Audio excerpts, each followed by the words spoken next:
Welcome back everybody to the channel and the Denver Broncos franchise, as this will be the final episode of Season 1. With only one game left to go and what has been a lost season for us, I decided I would switch things up for this episode and live stream the game, and I would just break the stream down into this video to not only show you Week 17, but to also recap the season and get us ready for the first off season of the series. I don't know that I'll do this again in the series, it's not going to be regular anyway, but I thought it was a good time to experiment with this format because I may want to do this for a future series on one of my channels.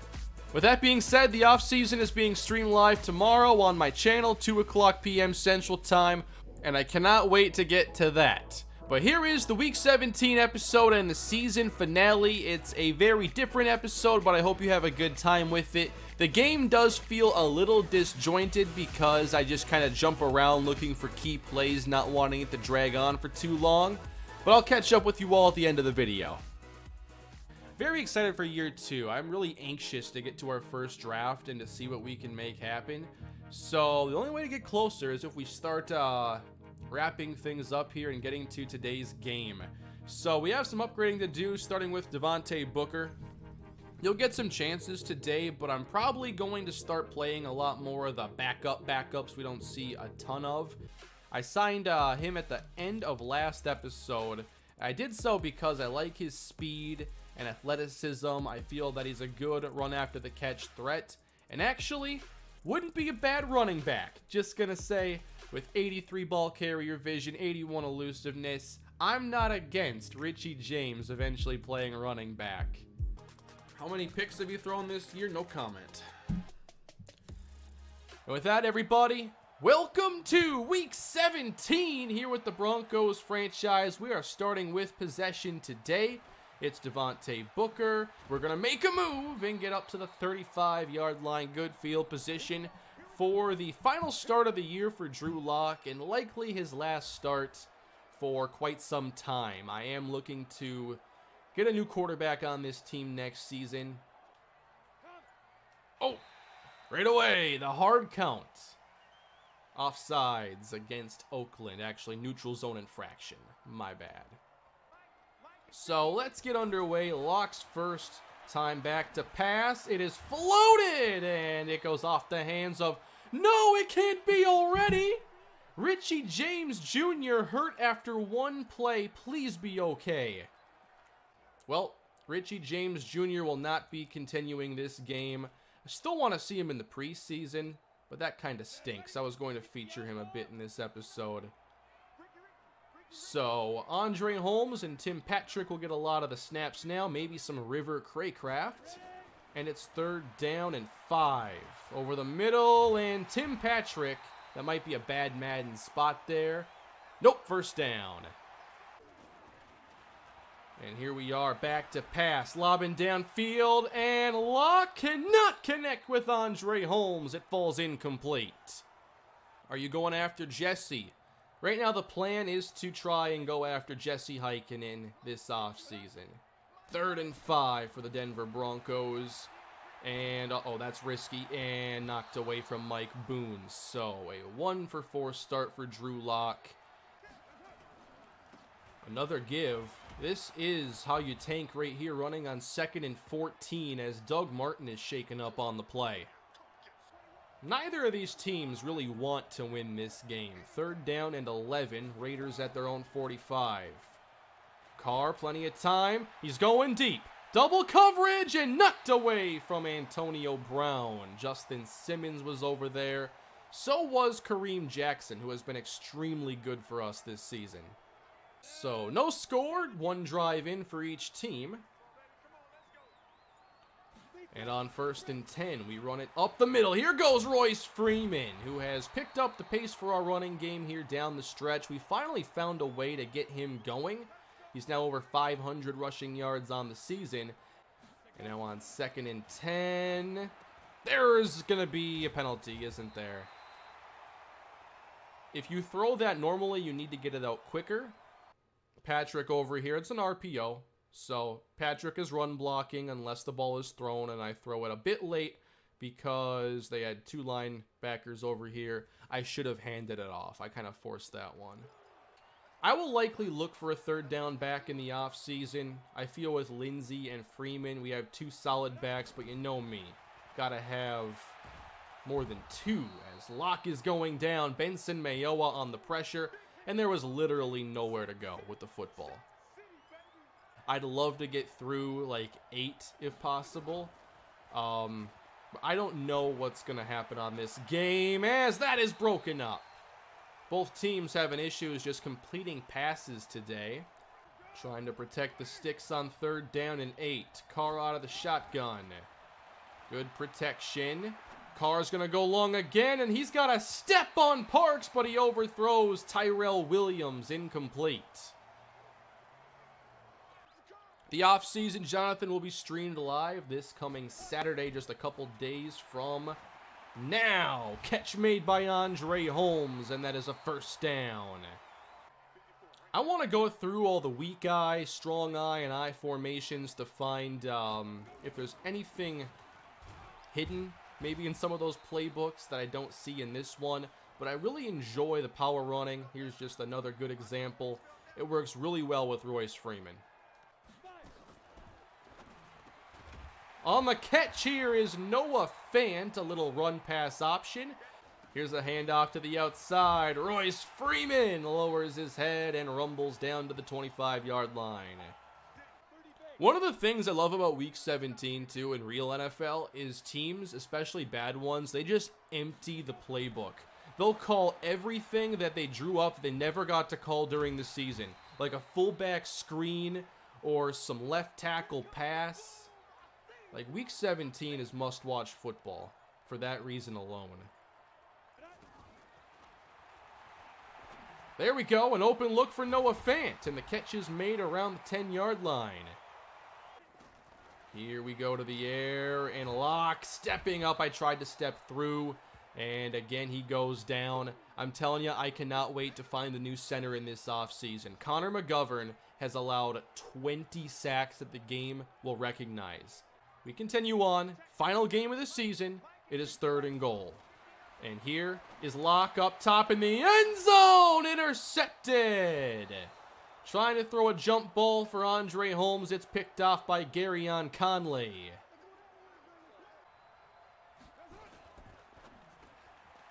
Now they'll try an RPO, and that worked, hitting the quick pass to Tyrell Williams. 3rd down and 16 now for the Raiders. Have to get across the 44. And Bradley Chubb knocks it loose. They'll keep the football, though. That means Chubb has now tied Von Miller with 16.5 sacks on the season. After Amon Green, they shuffled running backs like every year. Good cutback here by Mike Boone. And that is going to take us into Raider territory. And now Boone is shaken up on the play. Play action now. I'm getting rid of this one.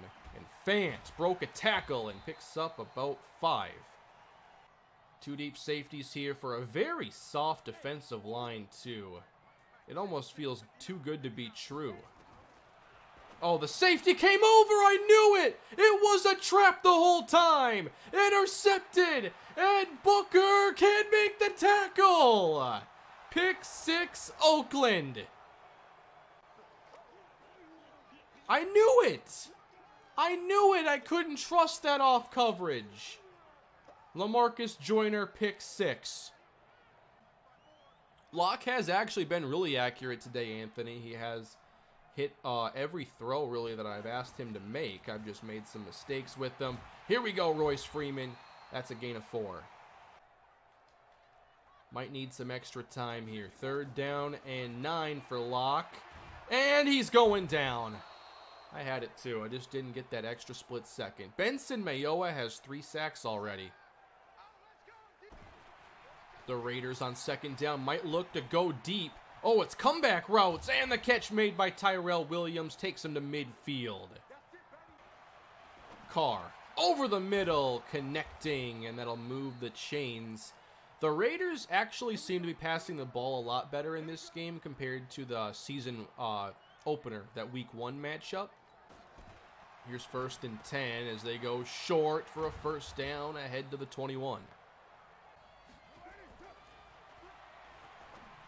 Downfield, Carr to Williams again, and denied right at the goal line after beating Kareem Jackson on the deep end.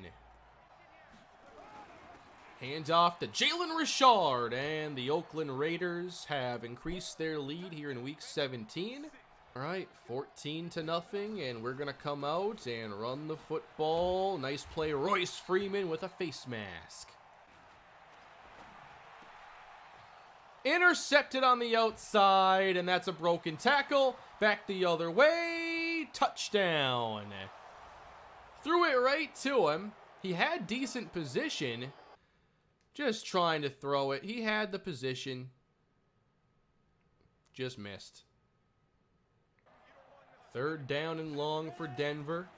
They have not passed the ball well today. Locke stepping up and through now, running for it, and that effort is not going to count. Is it Garrett Bowles? Is it?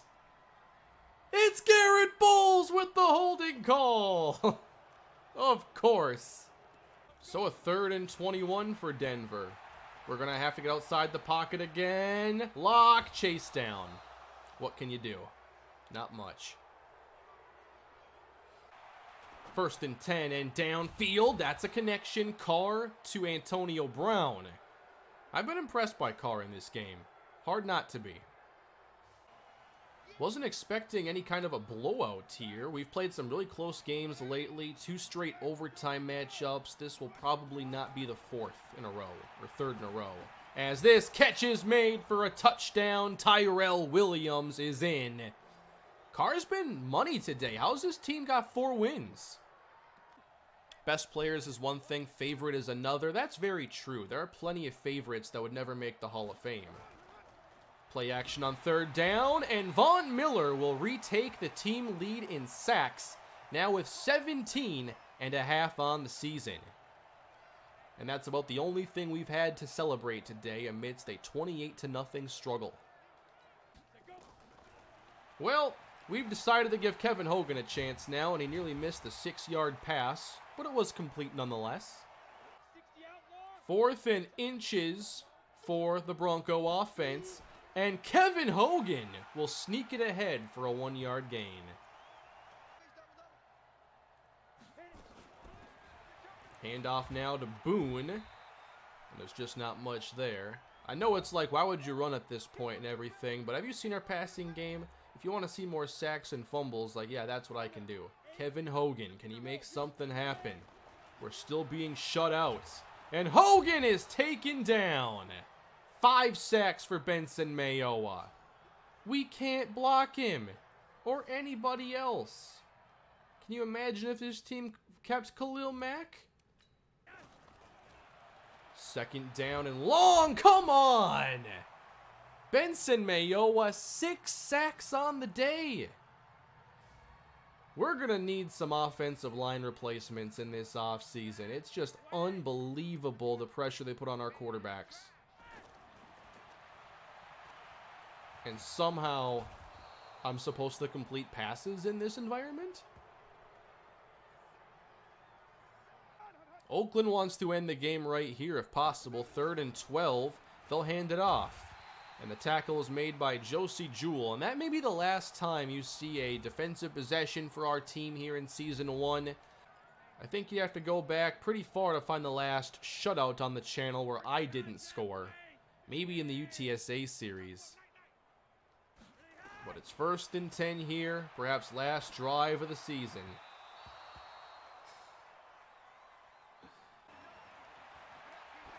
There we go. Just had enough time to make that throw. It's again complete to Patrick, who may be our leading receiver today. Not that it's been tough to lead this team in receiving in this game.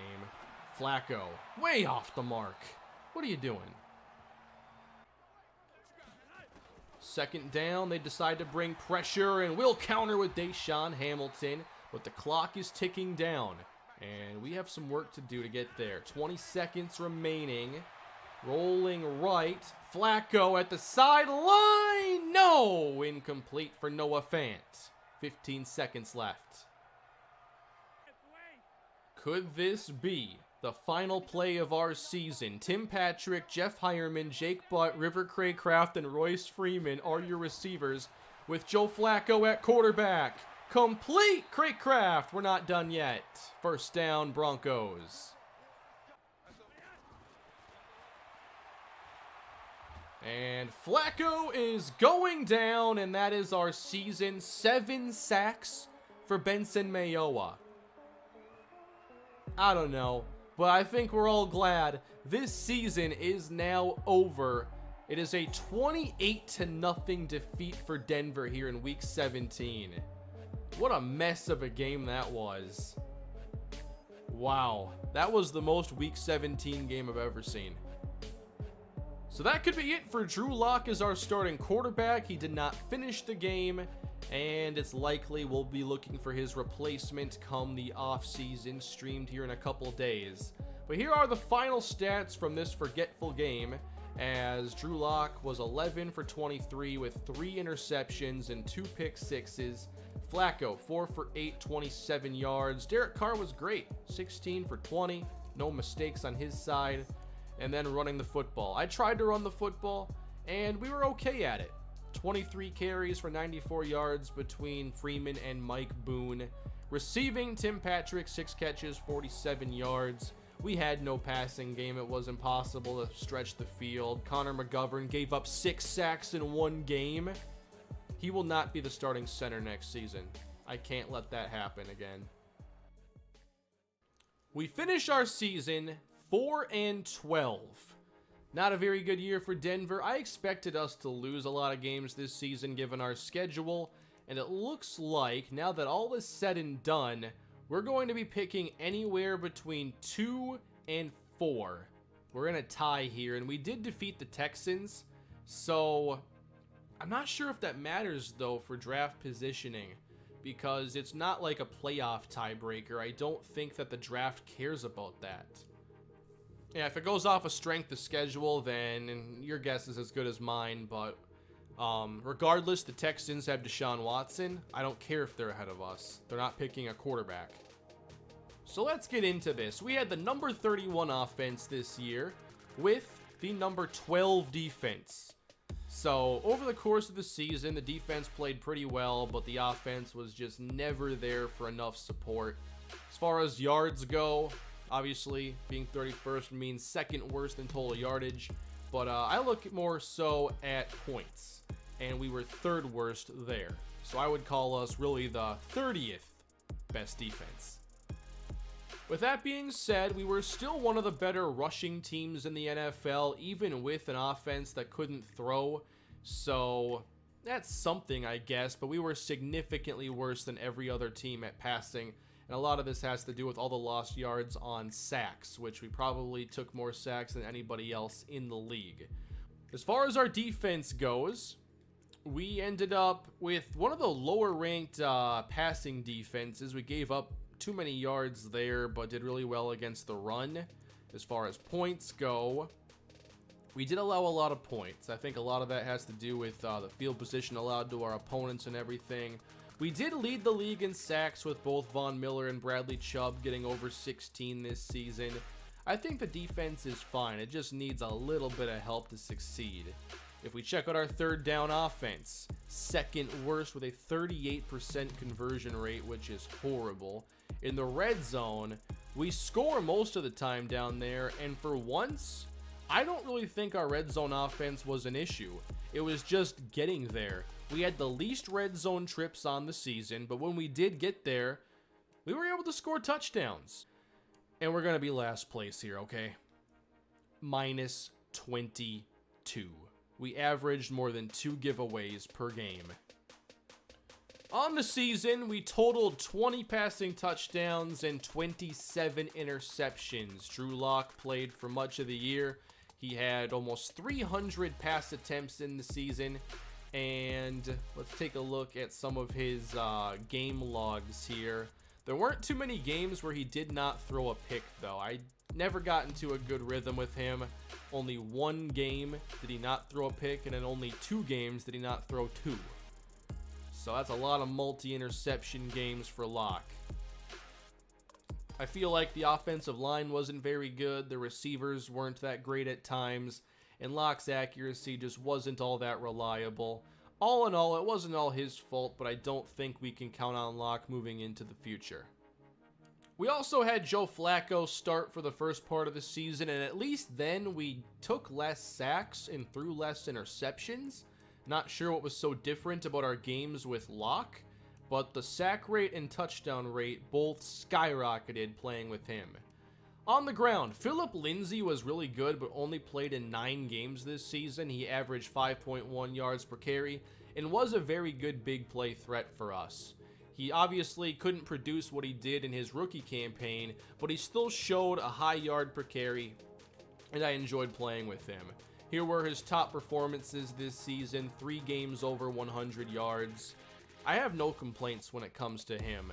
And when Royce Freeman had to be the main back, I feel like we did find a way for him to succeed. His numbers this season, very similar to his rookie numbers. I think he'll have largely the same role next year.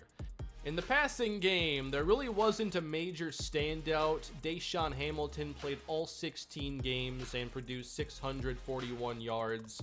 I like Hamilton and Sutton, but right now I don't see them as any more than number 2 receivers, and I still don't see them as being quite there yet. I do feel that Sutton has a pretty good chance to become our number 2 as early as next season, but he still has some development to do. He's got to get more consistent. The route running has to get better. He ended up playing 12 games for us. Emmanuel Sanders was the most reliable, as you would expect. However, he's now a free agent, and who knows if he'll be coming back next season. I really liked having Jake Butt on the team this year. I did want to get him a yard in this last game, but failed to, as he ends up with 499 yards, but he had 6 touchdowns.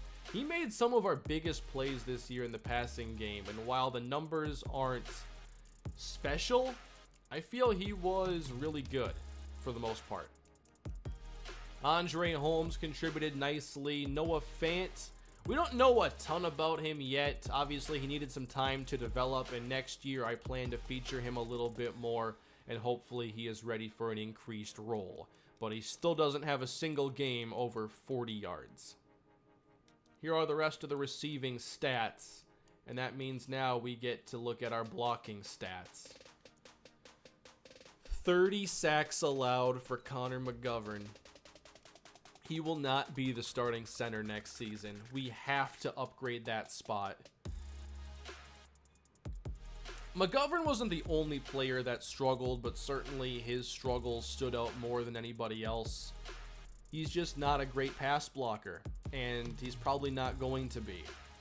Jawan James gave up 15 sacks, Reisner 12, Leary 10, and then Garrett Bowles, for all the holding calls, only allowed 4 sacks. I'll take it. The penalties hurt the offense a lot, but he was the only offensive lineman to allow less than 10 sacks. And if you look at Bowles' ratings, he's a decent pass blocker, but he's an even better run blocker. So I still think he's pretty valuable. We need Garrett Bowles going into next year. He's not going to be replaced. On defense, I feel that we were a pretty good defensive football team overall. We obviously had 2 really good edge rushers. Von Miller leads the team with 17.5 sacks. Bradley Chubb had 16. Derek Wolfe had 8. I thought he played really well late in the season. I'd still like to find some more secondary pass rushers to rotate in and to have more of an impact. I feel like our secondary played pretty well, although in Week 17 I was pretty disappointed in how they handled the Oakland passing game.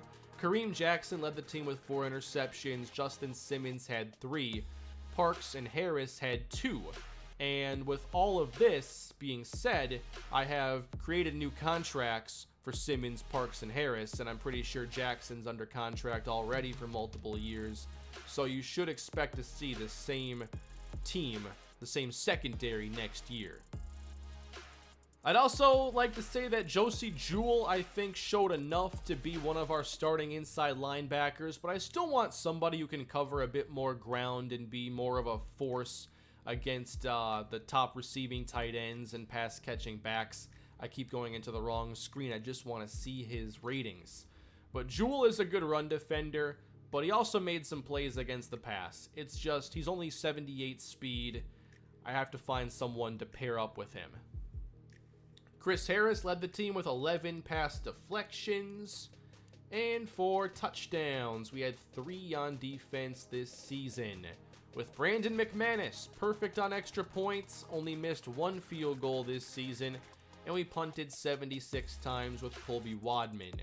I had only a 25-yard average with Devante Booker, nothing special. A 10-yard average, though, on punt returns, which is okay. Yeah, Bowles was already old when he got drafted, so it's not like he's going to be a long-term solution in this series. It's going to be hard to keep him after his rookie deal's up. So here are the league leaders with Tom Brady at 5,000 plus yards, and Andrew Luck had 43 touchdowns. We had 4 players over 40, most interceptions, Drew Lock. How about rushing? Ezekiel Elliott, almost 300 yards more than Saquon Barkley, who came in 2nd place. Alvin Kamara came in 3rd. Here are all the 1,000-yard rushers. And the most touchdowns also goes to Zeke. For receivers, Julio Jones had 1,300 yards, but Cole Beasley had more touchdowns and a higher yards per reception. Madden needs to look at how they're handling slot production because this should not be the case. Keenan Allen was very productive. Golden Tate, big year for Demaryius Thomas. And then Odell, Albert Wilson, all the 1,000-yard receivers. I saw one surprise there, and that was that Chester Rogers did so well. I wonder if he'll get a development boost this season. On defense, most sacks, that goes to Von Miller. Bobby Wagner, 6 interceptions. That led the league. Then Jalen Ramsey, Patrick Peterson. Here are all the playoff teams for this season. The top seeds were the Colts and the Packers, but here were the rest of the playoff teams. And the lowest record to get in was 9-7 for both Carolina and Kansas City. The Chargers, again, missed the playoffs. Here is your Pro Bowl roster. I'm not sure we're going to have too many players on our team, but maybe Von Miller, Bradley Chubb. Andy Janovich gets recognized as a Pro Bowler. Love seeing that. I do think he deserved it. Wonder how the game decides which fullbacks make it. Nobody else on offense. And then Von Miller, Bradley Chubb. Very nice to see. And River Craycraft as a punt returner. 4 Pro Bowlers on this particular team. So as many Pro Bowlers as wins. In the wild card round, Baltimore won 35-21, and Lamar Jackson had 2 touchdowns. Matt Barkley had to play this game. He had 3 interceptions and 3 touchdowns, but the Ravens running game maybe too much. Mark Ingram, $122 and 2 scores. The Panthers defeated the Dallas Cowboys, so they had to be wild card road warriors with Cam Newton getting 4 touchdowns and McCaffrey outrushing Ezekiel Elliott. 3 touchdown receptions for McCaffrey as well. The Chiefs beat Jacksonville on Wild Card Weekend. 600 yards of offense. Mahomes nearly passed for 500 in this game. In the divisional round, Baltimore over Indianapolis, Carolina over Green Bay. Let's highlight the 2 Super Bowl teams here. Cam Newton, 3 more touchdowns as they intercepted Rodgers 4 times. Who did that? Eric Reed had 2, Shaq Thompson, and Bruce Irvin. And then Kansas City defeated Cleveland. Mahomes, only 278 this time. But they get it done. And in the title games, Kansas City over Baltimore. I think we'd all love to see that as the AFC title game this year. 3-1 for both Mahomes and Jackson. And then for the NFC, a close win in the NFC South Division clash. Carolina wins. No scores that time for Cam. Alex Arma, 2 rushing touchdowns as the fullback. And that brings up the Super Bowl matchup between KC and Carolina. By the way, we have some awards to check out. Patrick Mahomes is the MVP. Coach of the Year is Frank Reich. Where's Marcus Calhoun? Not there. Offensive Player of the Year is Andrew Luck. Defensive, Von Miller. Offensive Rookie of the Year is Marquise Hollywood Brown. Defensive Rookie of the Year, Devin Bush. Here are the rest of the awards. I still want to know why they separate the Rookie of the Years into conferences. That's not the case in the real NFL. Kyler Murray for the NFC offensive, Brian Burns defensive.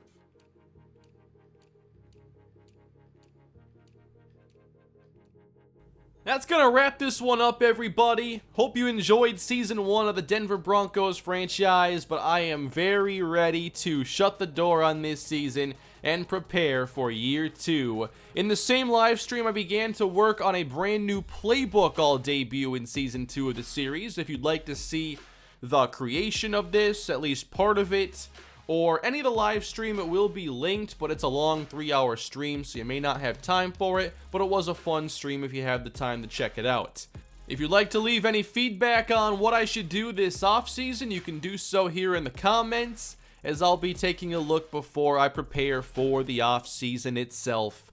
And that is going to be it for today, everybody. Please leave a like on the video, and don't forget to subscribe so you know when the offseason goes live and when the next episodes are coming to the channel. I'll see you all then. Have a great day.